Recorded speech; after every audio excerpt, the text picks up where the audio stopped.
जय माँ सुवर्णमुखी। क्यों आदिम कालरू भद्रक जिला भंडारी पोखरी ब्लॉक अंतर्गत नेरड़ा ग्राम में पुण्यतोया बैतरणी नदी कूल पूजा पाउछंती माँ सुवर्णमुखी ठाकुराणी।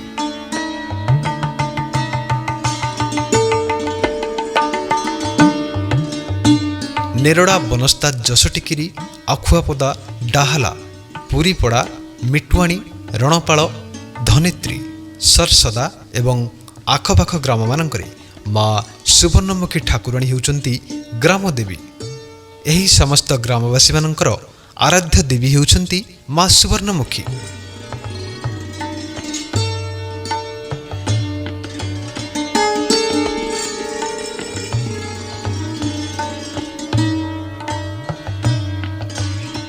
माँ सुवर्णमुखी ठाकुराणींकर मुख्यतः दुई गोटी प्रधान पर्व।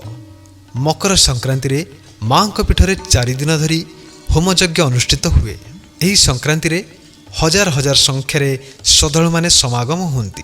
समस्त श्रद्धालु माने होमरे पूर्णाहुति दियंती और प्रसाद सेवन करती।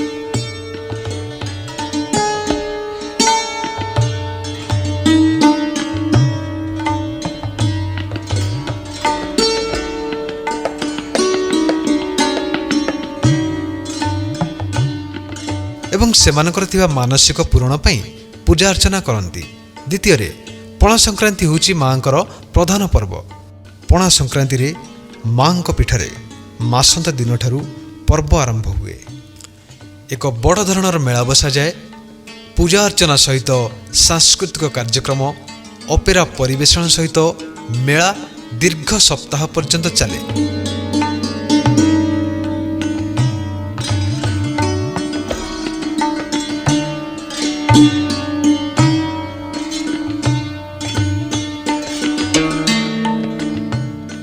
शेष में मांकर चरखी यात्रा हुए। यही मेले हजार हजार भक्त श्रद्धालु समागम हुए। प्रथमे गोटे छोटिया घरे मांकर आविर्भाव हुई पूजार्चना चलुथिला।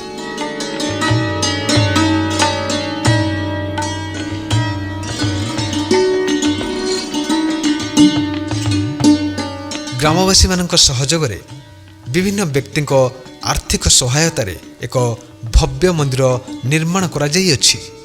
मंदिरर चारिपार्श्वरे वृक्षमान रोपण करा जाई अछि, जहा फल रे यह एक मनोरम परिवेश सृष्टि करिअछि।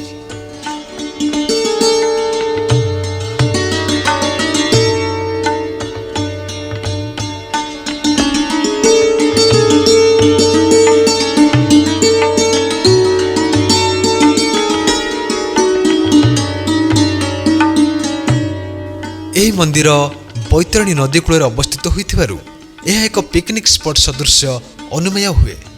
भद्रक जिला और जाजपुर जिलार विभिन्न प्रांतरू लोक माने एठाकु आसी एठारे बनभोजी करती।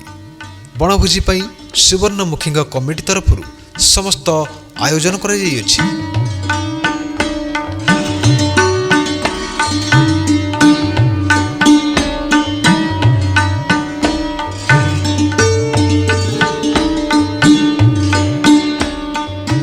माँ प्रांगण में प्रायतः लोक माने आसी विवाहघर और व्रतघर आदि कार्यक्रम करती। चलित वर्ष उक्त विवाहघर और व्रतघर करने निमंते लोक मानकर सुविधा पई एक 2 तल विशिष्ट गृह, शौच पई गाधुआ घर और पाइखाना आदि निर्माण करा जाई अछि।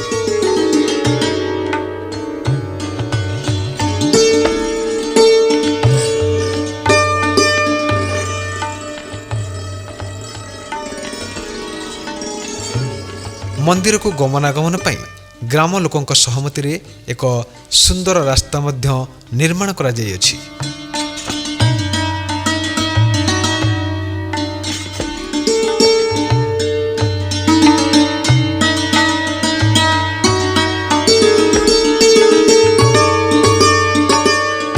भविष्यत रे मंदिर परिवेश को आहुरी सुंदर करिया पई कमिटी तरफरु चेष्टा करा जाई अछि। जो व्यक्ति माने सेमानकर पुओ और झील मानकर विवाहघर किंबा व्रतघर करने को चाहती सेमाने निर्विघ्न रे माँ पीठरे विवाह और व्रतघर कमिटीर अनुमोदन रे समापन करि परिबे। जय माँ सुवर्णमुखी।